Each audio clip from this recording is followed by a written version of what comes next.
విద్యార్థుల నిరసనల నేపథ్యంలో ముంబైలో మరో కీలక పరిణామం చోటు చేసుకుంది. షరారత్ పాటతో దేశవ్యాప్తంగా గుర్తింపు పొందిన నటి అయేషా ఖాన్ను ముంబై పోలీసులు అదుపులోకి తీసుకున్నారు. ఈ అరెస్టు ప్రస్తుతం సోషల్ మీడియాలోనూ సినీ వర్గాల్లోనూ తీవ్ర చర్చనీయాంశంగా మారింది. పోలీసుల సమాచారం ప్రకారం విద్యార్థులకు మద్దతుగా జరుగుతున్న నిరసన కార్యక్రమంలో పాల్గొన్నారు అనే ఆరోపణలతో అయేషా ఖాన్ను అదుపులోకి తీసుకున్నారు. అయితే నిరసనల సమయంలో శాంతి భద్రతల పరిరక్షణలో భాగంగానే ఈ చర్య తీసుకుంటున్నట్టు పోలీసులు పేర్కొంటున్నారు.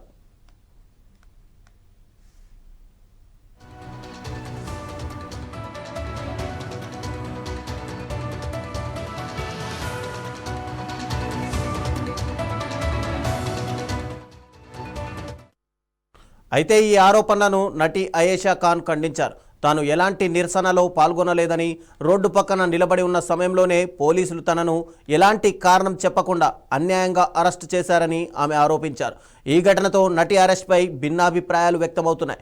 ఒకవైపు పోలీసులు చట్టపరమైన చర్యగా చెబుతుండగా, మరోవైపు అయేషా ఖాన్ తనపై అన్యాయం జరిగిందని వాదిస్తున్నారు. ఈ ఘటనపై పూర్తి వివరాలు, పోలీసుల అధికారిక వివరణ, అలాగే నటి చేసిన ఆరోపణలపై తదుపరి పరిణామాలు వెలుగులోకి రావాల్సి ఉంది.